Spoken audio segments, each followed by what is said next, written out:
Hello, I'm Steve Jenkins and I help grow food at the Claver Hill Community Farm Project, and we're standing in the first row of beds of the Spud Club area, and this is early February, 4th of February. After an incredibly wet and varied winter, we're still in the winter and we're expecting more cold and more wet weather, and I just wanted to have a look at the site and let people know what they can expect and what kind of work we're doing at this time of year. If you look just behind me here on my left, you can see there are some spinach plants that have been sitting here all winter. We have some perpetual spinach and chards in front of me here, and all around us really. Some of it has fared better than others. Just over in front of me, the next bed across, there are some spinaches that are looking challenged by what they've had to contend with this winter.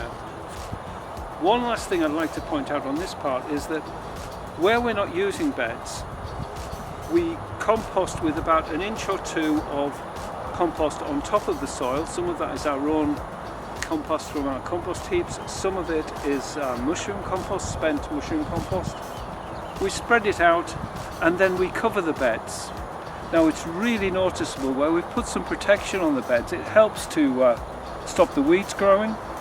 It helps us not to have to maintain this ground. It's going to protect the ground. And it stops the rain from washing the surface away and really pitting the surface of the ground. I've come further down the first line of beds to the bottom, and I just want to say one or two things. As we look across these beds, you'll see that there are overwintered onions that were sown as seeds in October, late October, transplanted. We have some overwintered garlic, and we have some overwintering leeks.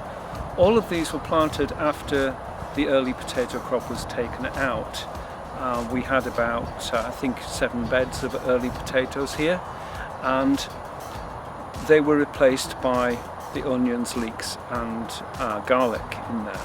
We have much more garlic in other beds, but these beds have had to cope with the excessive rain and the winter and remained uncovered except for a nice layer of a couple of inches of compost on top of what was left behind by the mulched potatoes.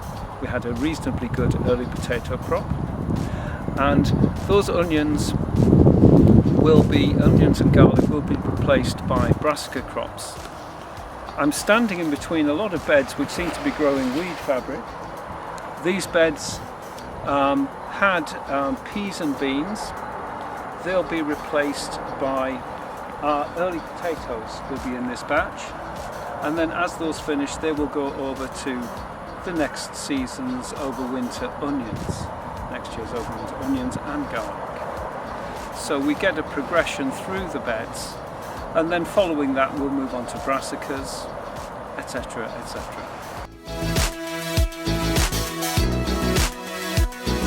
Okay, so one of the things that we do to try and protect our ground from the weather is to use wood chip on all of our paths, and if you come to Claver Hill at this time of year, you'll find that you end up getting very fit, moving barrel loads of wood chip around the site, covering all the paths, whether it's between the beds like we've done on some of the paths today, or around some of the trees and fruit, and along the main tracks where otherwise we'd really be cutting up the ground with wheelbarrow tracks.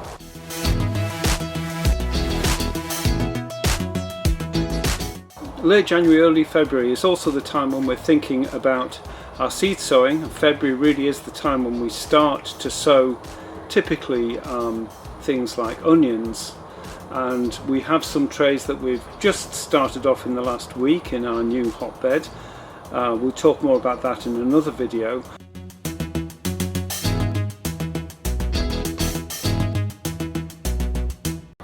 And what we're looking at here are some of the seeds that were started off before the winter, late autumn. We have some overwinter salads here that we haven't had space in the polytunnel. We haven't needed them in the polytunnel, and we didn't have, we had plenty of them planted outside already. So these are the ones that are left over.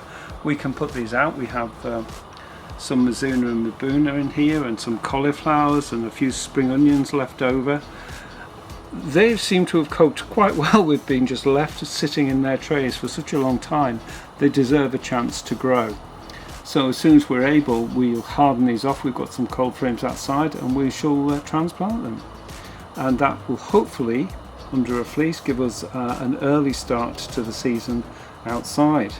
But so much depends on the weather, and it'll also make more space in here where it may look slightly untidy at this time of year, but in a few short weeks the benches will be heaving with young trays of young seedlings ready to go outside, filling up all of our beds outside, all of which need sowing, transplanting, nurturing by anybody who can come along.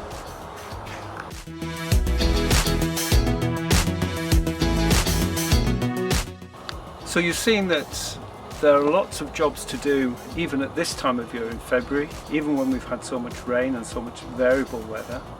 There are still lots of things that you can help with, still a few crops that you can take advantage of, but you can help us set up the coming year as well and share in all the produce. Remember, that's what we're trying to do here, grow food for each other and grow an abundance of food that we can share with others.